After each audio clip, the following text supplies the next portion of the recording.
Nous allons maintenant rendre hommage aux maquisards tombés pour la liberté. Donc les associations de déportés et familles vont procéder à un dépôt de gerbes avec Claude Marion et Nelly Beaufray.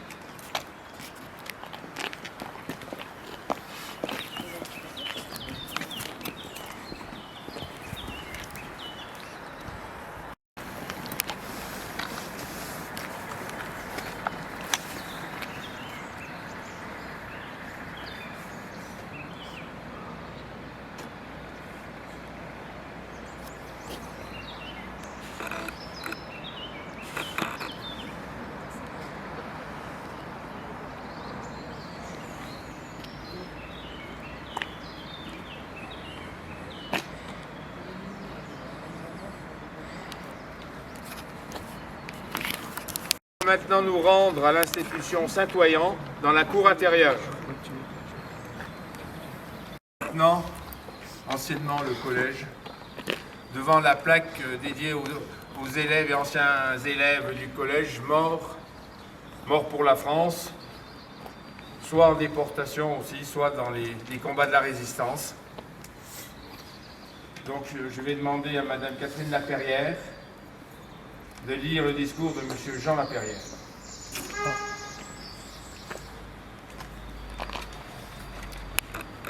Nous, anciens élèves du collège Rosset, rescapés des camps de la mort, tenons à rendre hommage à nos camarades du bahut qui n'ont pas eu la chance de revenir des bagnes nazis et à ceux qui sont tombés depuis le retour. En 1944, quelques-uns étaient encore élèves dans cet établissement. Ils avaient à peine 18 ans. D'autres avaient quitté Saint-Claude pour poursuivre leurs études dans des écoles d'un degré supérieur, tandis que pour d'autres encore, c'était déjà la vie active dans les usines ou les bureaux. Pour tous, c'était les congés de Pâques. Ils étaient pratiquement tous revenus dans leur famille à l'occasion de cette fête. Les nazis souilleront ce jour de Pâques, qui aurait pu être une journée de joie malgré les difficultés du moment. Ce fut pour nous tous le même chemin vers les camps de la mort, mais pas le même destin. Nous ne pouvons honorer nos camarades déportés disparus sans avoir une pensée pour les anciens élèves de ce collège qui sont tombés sous les balles nazies dans les combats de la résistance ou du maquis. La plupart avaient 20 ans à peine.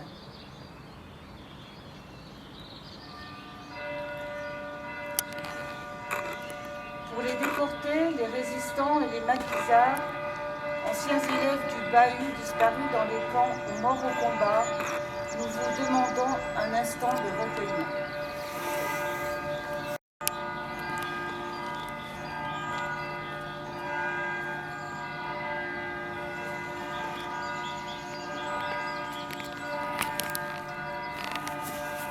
Les associations des déportés et familles.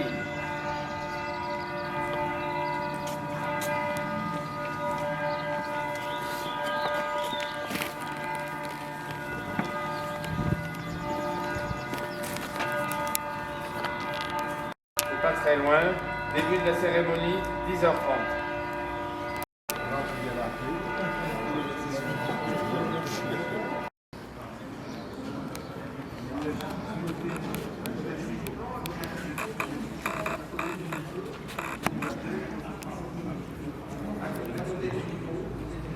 Si vous voulez rejoindre vos emplacements.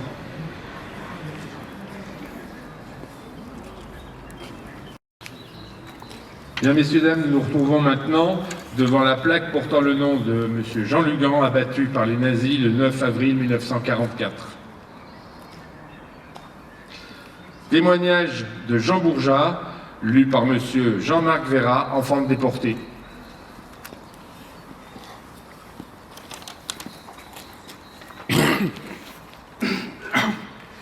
Témoignage de Jean Bourgeat.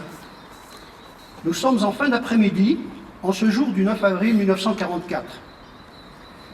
Les bus de l'Office des transports lyonnais, déplacés tout spécialement de Lyon, font la navette entre le lieu d'arrestation, la place du Pré, à l'époque et aujourd'hui place du 9 avril 1944, et l'école de filles du centre. 302 hommes de 18 à 45 ans ont été arrêtés. En montant dans le bus, on nous retire nos papiers d'identité. Je me trouve à côté de Jean Lugan, qui refuse de s'en défaire. Une bousculade s'ensuit pour monter dans le car, qui est le dernier à quitter la place. Tout au long du parcours, l'Allemand s'acharnera sur Jean Lugan. À l'arrivée, au moment de descendre, nouvelle provocation, à laquelle Jean, à bout de nerfs, répondra malheureusement par une gifle. L'Allemand part aussitôt, puis nous rejoint, accompagné d'un officier auquel il désigne Jean Lugan, qui est très reconnaissable car il porte la tenue verte des chantiers de jeunesse. Immédiatement, avec la crosse de son arme automatique, l'officier frappe violemment sur la poitrine de Jean. Il le fait tomber dos à terre et, aussitôt, tire des rafales sur lui. Ceux qui se trouvaient là n'eurent qu'un réflexe afin de se mettre hors de portée, courir au fond de la cour et rejoindre le groupe en empruntant l'escalier qui, à l'époque, descendait à la Sup. Cet assassinat, nos gardiens nazis allaient l'utiliser pour nous terroriser. Au cours de la nuit, la menace nous fut répétée. Tous ceux qui feraient une tentative d'évasion subiraient le même sort que notre camarade.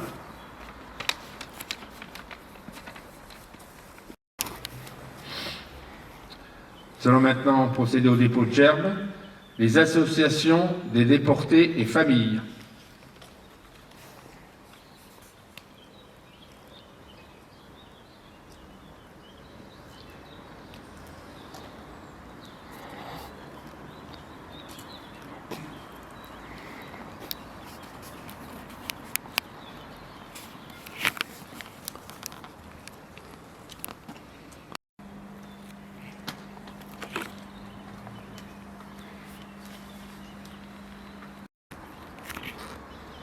Monsieur Jean-Louis Millet, maire de Saint-Claude.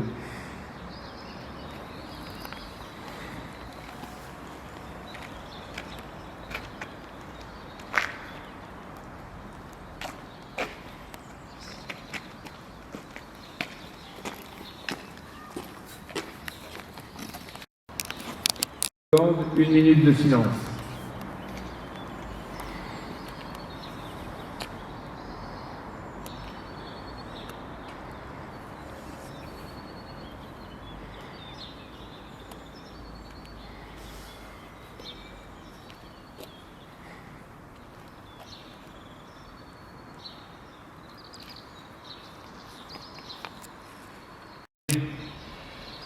En allant maintenant dans la cour du collège de la maîtrise de la cathédrale, rue de la Poya.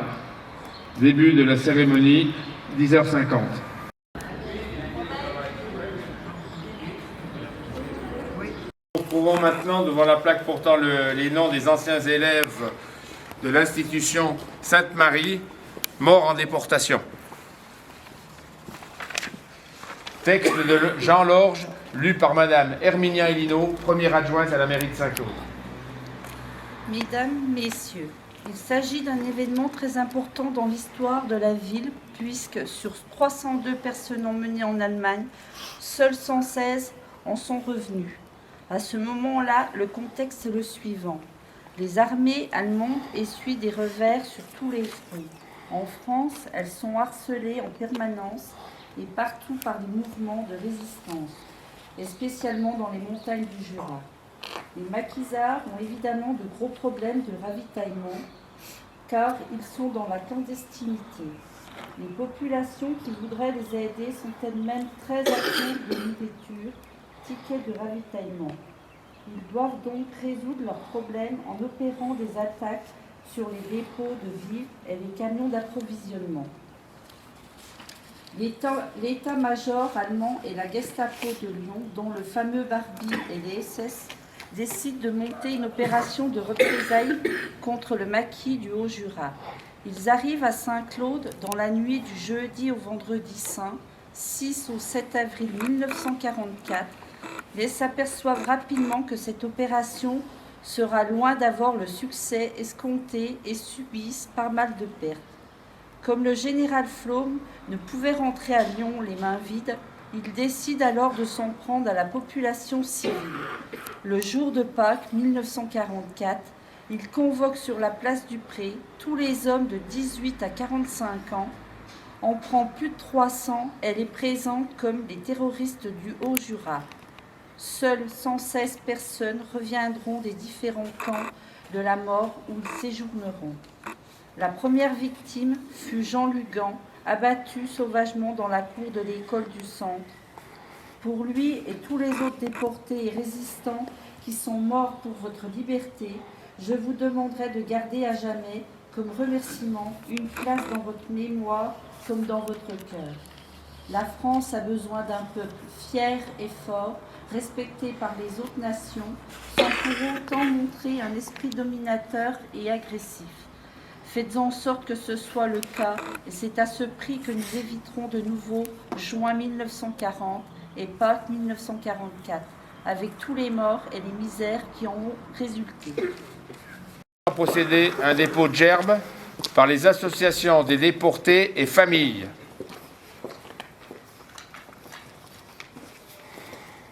Et je vous demanderai en même temps une minute de silence lors du dépôt de gerbes.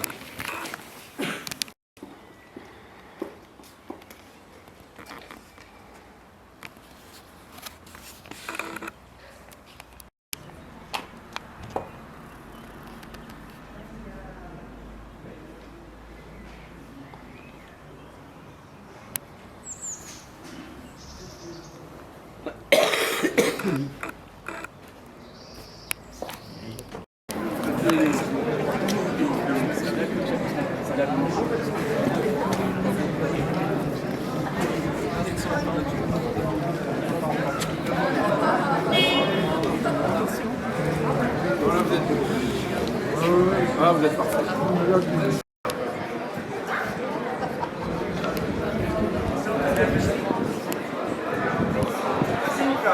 C'est ce que j'allais dire, tu as bien fait de prendre.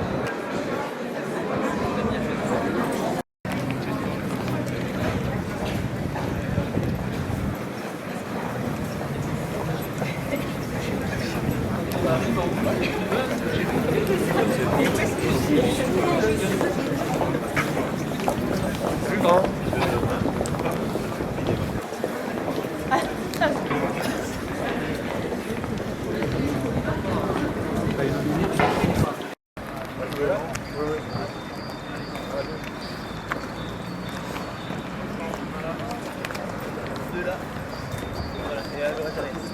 Drapeau devant la plaque.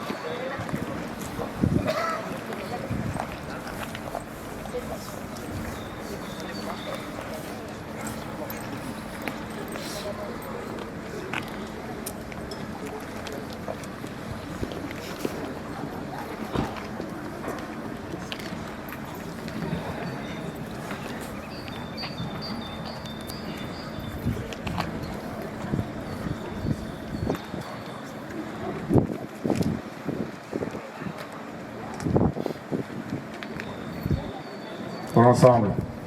Garde à vous. Repos.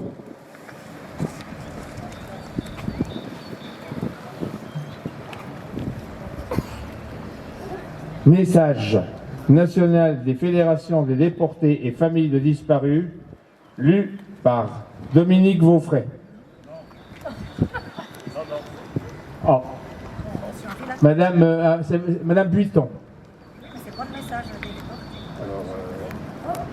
De Monsieur Henri Lacroix, lu par Madame Jacqueline Vuitton. Désolé.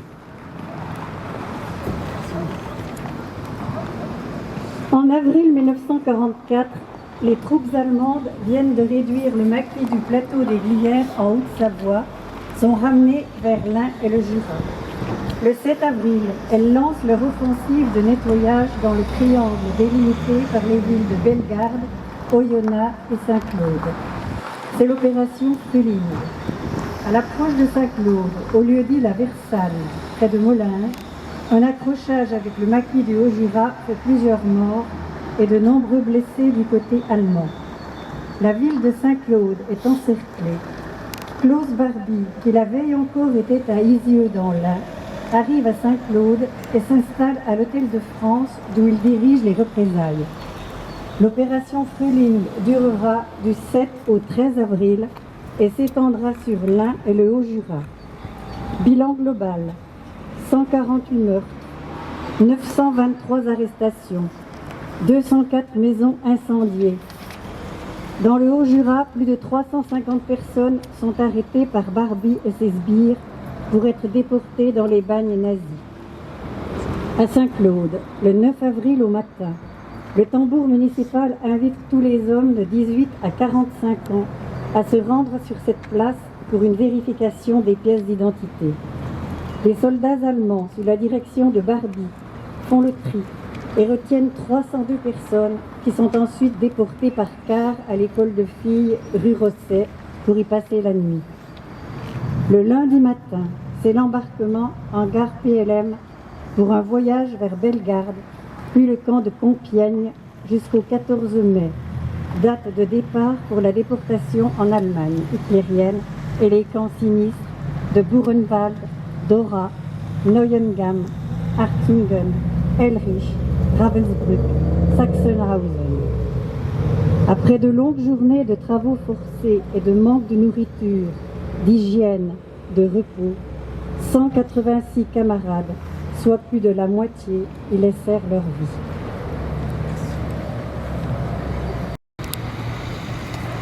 Nous allons maintenant procéder au dépôt de gerbes. Garde à vous. Gerbe de Rothenburg, amené car par Madame Herminia Elino.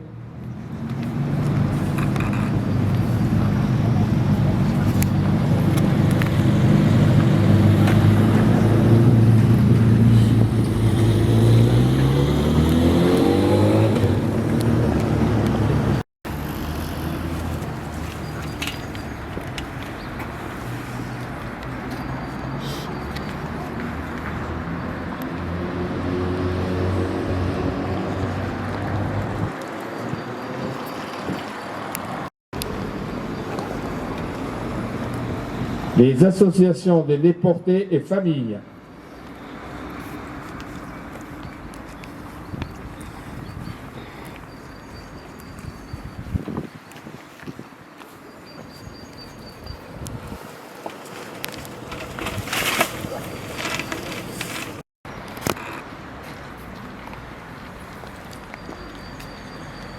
Des enfants de déportés.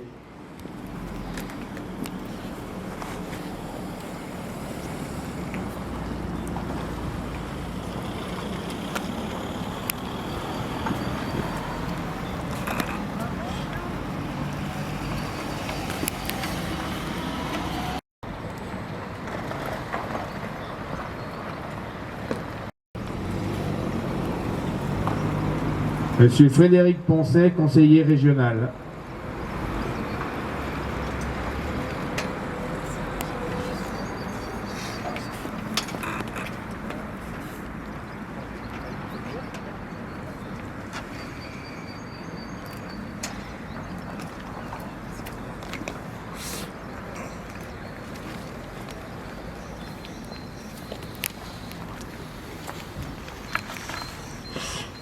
Monsieur Jean-Louis Millet, maire de Saint-Claude.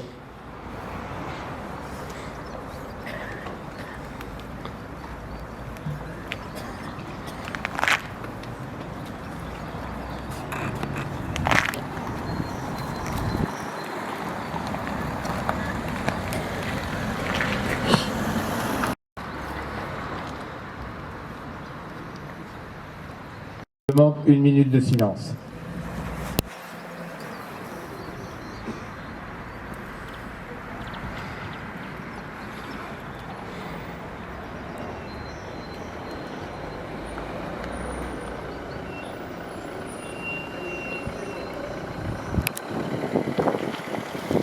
Afin de nous déplacer vers le monument aux morts pour la prochaine cérémonie. Merci.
Garde à vous.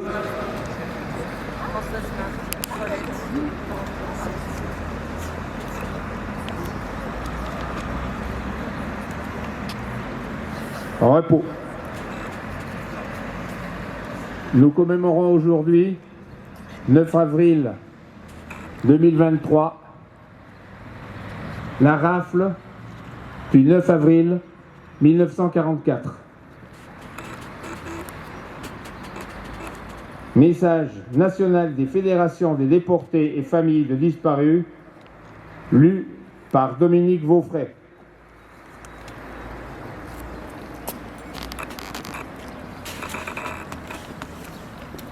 Déportés. Alors ce texte est lu dans toutes les communes de France le 30 avril de chaque année, mais à Saint-Claude, il a été décidé de le lire pour le jour de la commémoration des événements tragiques du 9 avril. Voilà. Donc c'est un message national. En ce dernier dimanche d'avril, la nation rend hommage aux victimes et aux héros de la déportation que la barbarie nazie, avec la complicité du régime de Vichy, a jeté par dizaines de milliers dans l'enfer des camps de concentration et d'extermination en raison de leur résistance à l'occupant, de l'arbitraire des rafles de répression, de leur appartenance ethnique et de leur confession ou de leur choix politique. Cet hommage puise sa force dans l'évocation des valeurs portées par les derniers rescapés des camps et par leurs camarades disparus. Le respect des droits humains, la dignité et la liberté de la tolérance, l'égalité et la fraternité. Ils ont, pour beaucoup d'entre eux, payé de leur vie leur attachement à la France. Les survivants se sont résolument engagés dans la construction d'une Europe unie et pacifique, gage de solidarité entre les peuples. Le destin tragique des déportés doit interpeller la conscience et la raison de toutes les générations, car le combat n'est pas terminé. En effet, se précisent sous nos yeux les menaces de plus en plus préoccupantes des totalitarismes de toute nature, du fanatisme religieux, du nationalisme et de la xénophobie, du racisme et de l'antisémitisme, de la remise en cause de plus en plus systématique des principes de la démocratie. L'actualité nous le rappelle cruellement. Les forces destructrices des dictatures s'attaquent à la souveraineté et à la liberté des peuples dans le monde. Sur notre continent, le martyre actuel du peuple ukrainien, dont le patriotisme et la résistance héroïque à l'agresseur forgent le respect, doit nous inciter à faire preuve d'une vigilance accrue. Tous les efforts doivent tendre à l'instauration d'une paix juste et durable pour tous les peuples, comme l'avaient espéré les déportés à leur libération. Monsieur Jean-Louis Millet, maire de Saint-Claude.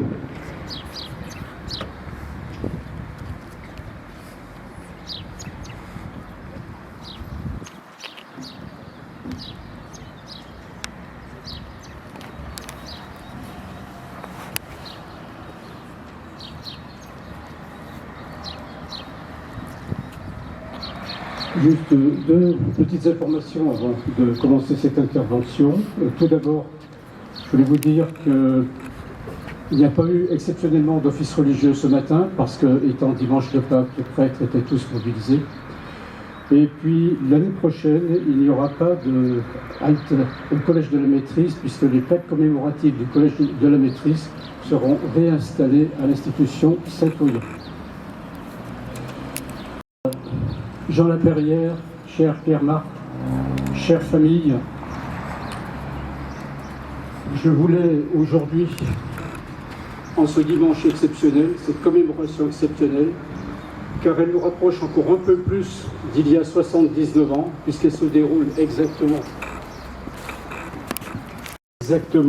le dimanche de Pâques, le jour où a eu lieu la rafle, le 9 avril 1944. Sur les 116 Saint-Claudiens rescapés des camps de la mort, ils ne sont plus que deux aujourd'hui parmi nous à pouvoir témoigner. Et je veux saluer en cet instant Jean Laperrière et Pierre-Marc. Malheureusement, Jean-Lorge nous a quittés en novembre dernier. Lors de la commémoration du 9 avril 2022, il nous avait passionnés avec le récit d'Arras et de son long cheminement vers les camps de Buchenwald puis Dora, où un arbre est planté à son nom à côté de celui d'Elie Wiesel et de tous les déportés du camp. En 2008, il était déjà intervenu au Monument aux Morts. En s'adressant aux jeunes, il leur disait « Vous vivez la liberté comme l'air que vous respirez, c'est-à-dire sans y attacher la moindre importance. Or, l'expérience des anciens et le cours de l'histoire m'amène à vous dire que cette liberté est une denrée qui a un prix et qui justifie quelques sacrifices pour sa sauvegarde. » Cette phrase est toujours d'actualité. Il y a un homme qui nous manque aussi aujourd'hui, qui n'est pas un ancien déporté, et dont je veux saluer la mémoire, c'est Gino Lazzarotto, chevalier de la Légion d'honneur, qui ne manquait pas une cérémonie et qui nous a quittés au mois d'octobre. Jean Laperrière et Pierre-Marc, nous sommes là réunis à vous entourer, et je tiens à vous exprimer au nom des Saint-Claudiens tout le respect et toute l'affection que nous avons pour vous. 186 Saint-Claudiens arrachés à leur famille en ce matin du 9 avril 1944 ne reverront pas leur terre natale. Ceux qui sont revenus resteront marqués à jamais par ce qu'ils ont vu et ce qu'ils ont vécu dans ces camps où l'on brisait l'âme avant de détruire le corps. Je reprendrai la phrase d'Edmond Gabriel Desprats, déporté jurassien à son retour de Neuengamme. Nous n'avons plus jamais été des vivants comme les autres, mais les survivants d'un exil en barbarie. Quant aux enfants de déportés, présents nombreux ici, qui n'ont jamais vu revenir leur père, la cicatrice ne s'effacera jamais. Pierre-Marc et Jean Laperrière déposeront tout à l'heure une gerbe devant la plaque énumérant les noms des morts en déportation. 79 ans après, je veux vous dire que nous sommes là pour conserver la mémoire et perpétuer le souvenir. Je veux vous dire aussi que nous transmettrons à nos enfants le devoir de raconter à leur tour pour que rien ne s'éteigne. Évitons la récidive de ces atrocités en faisant en sorte que l'angélisme et la naïveté ne laissent se développer une répétition de l'histoire sous ses aspects les plus cruels. Soyons vigilants et intolérants face à la barbarie et refusons que le passé ne devienne notre avenir. Vous, les survivants de la déportation, vous avez connu ce que l'homme peut avoir d'inhumain et qui a conduit aux pires souffrances. La liberté et la dignité dont nous jouissons aujourd'hui ont germé dans le terreau de ces souffrances. Puisse la paix perdurer. Pour cela, n'oublions pas les leçons du passé.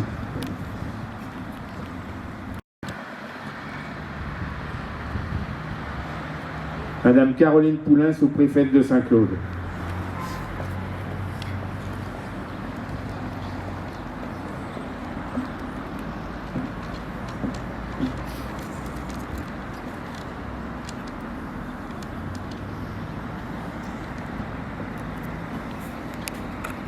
Monsieur le maire, mesdames et messieurs les élus, messieurs les représentants des autorités civiles et militaires, mesdames et messieurs les présidents d'associations et porte-drapeaux, mesdames et messieurs, il s'appelait Georges, Jean, Abraham, André, Laurent, Maurice, si nombreux que je n'ose égrener tous leurs prénoms aujourd'hui. Ils étaient Saint-Claudiens. Ils avaient entre 18 et 45 ans. Ils étaient tailleurs de pipe, ouvriers diamantaires, commerçants. Ils étaient pères, fils, frères, amis. Ce dimanche de Pâques, les temps étaient troublés. Sans doute ne vivaient-ils déjà plus la liberté comme l'air qu'ils respiraient, pour reprendre les propos de Jean-Lorge. Mais sans doute devait-il, comme la plupart d'entre nous, être attendu pour un repas familial. Rien ne prédestinait ces 302-là, plus que d'autres, à connaître l'enfer auquel la folie humaine les a confrontés.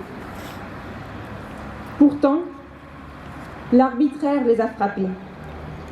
Ces 302-là, ceux-là même qui nous ressemblent tant, ont été sélectionnés selon des critères qui nous échappent encore aujourd'hui. Leur allure, leur nom, leur âge, leur profession, la couleur de leurs vêtements. Une seule certitude. Ils étaient coupables d'être Saint-Claudiens. Et la barbarie nazie a décidé de leur faire payer le prix fort du courage du territoire haut-jurassien et de la force de sa résistance. Ces 300 $ ont été rassemblés, parqués, coupés des leurs, trimballés de droite à gauche, enfermés dans des wagons, privés d'eau et de nourriture, humiliés, exploités, torturés. Il y a ceux qui sont revenus, changés sans nul doute à jamais par ce qu'ils ont vécu. Il y a les 186 autres qui n'ont pas eu cette chance et dont les familles, amputées des leurs, ont vu leur vie basculer. Certaines sans jamais savoir ce qui s'était réellement passé. En l'honneur de ces âmes, nous nous rappelons aujourd'hui, alors que la guerre est à nos portes, combien la paix et la vie sont fragiles, combien nos démocraties, nos droits, nos valeurs de liberté, d'égalité et de fraternité sont précieux, combien leur préservation doit être au cœur de toutes nos actions et de toutes nos attentions. Aujourd'hui, nous mesurons plus que jamais l'importance de perpétuer chaque année ces temps d'hommage et de recueillement. L'importance de faire savoir aux jeunes Saint-Claudiens qu'il y a seulement 79 ans, se sont déroulés ces faits terribles, pas à des milliers de kilomètres, pas à Paris, mais ici, à Saint-Claude. La mémoire ne va pas de soi. Il lui faut des lieux, des dates, des ouvrages, des monuments, des commémorations, des femmes, des hommes et des volontés. La mémoire se cultive. Je salue aujourd'hui la présence de chacun. Et je vous remercie, Monsieur le maire, de perpétuer ces temps de cérémonie si précieux. Aujourd'hui, 79 ans plus tard, avec une grande émotion, autour de vous, messieurs Laperrière et Marc, autour de vous, mesdames et messieurs, qui avez perdu un être cher ce jour-là, nous nous souvenons ensemble.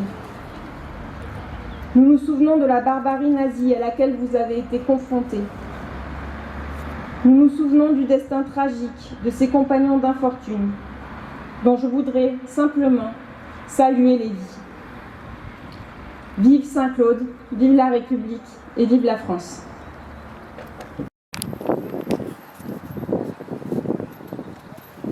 Nous allons maintenant procéder au dépôt de gerbes pour l'ensemble.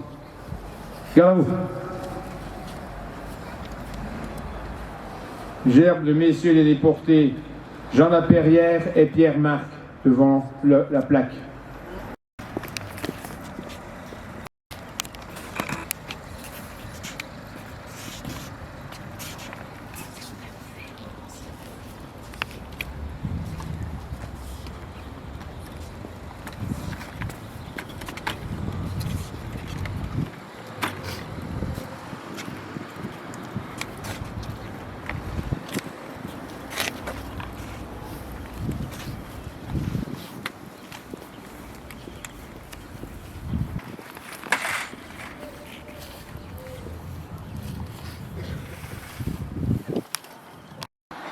Allez, s'embarquer.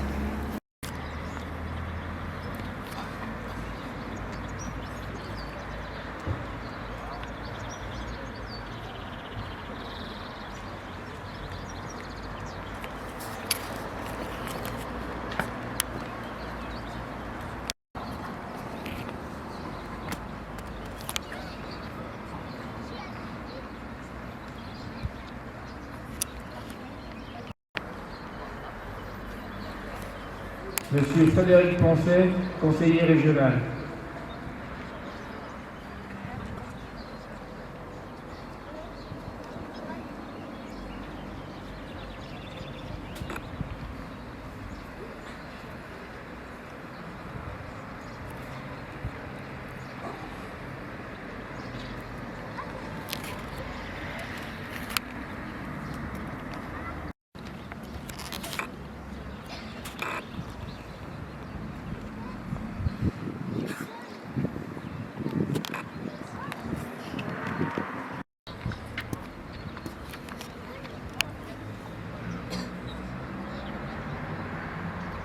Madame la députée Marie-Christine Dallot, représentée par Madame Catherine Chambard, conseillère départementale.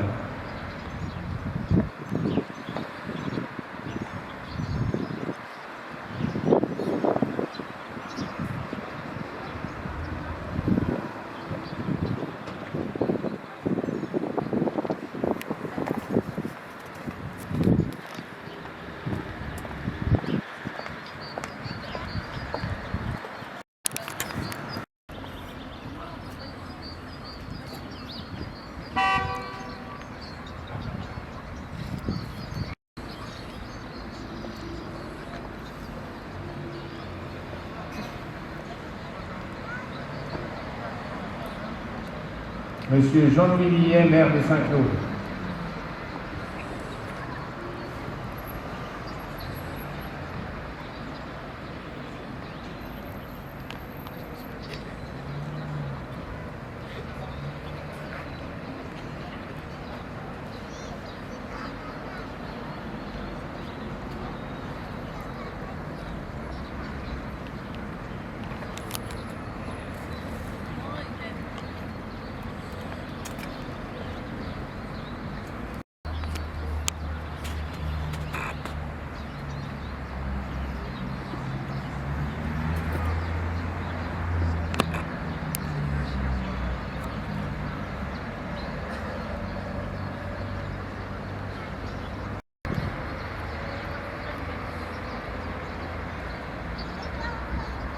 Madame Caroline Poulain, sous-préfète de Saint-Claude.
Repos.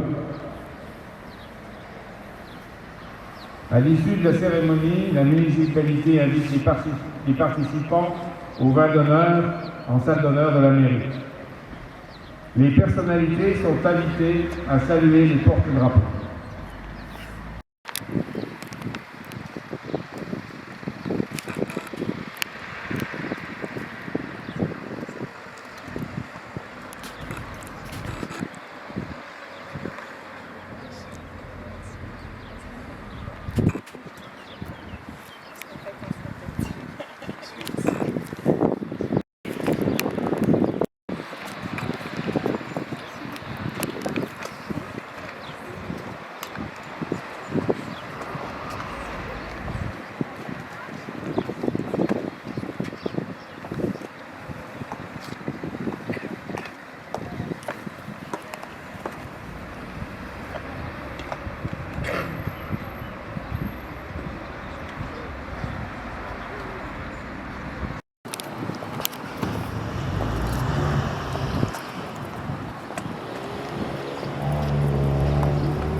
Repos.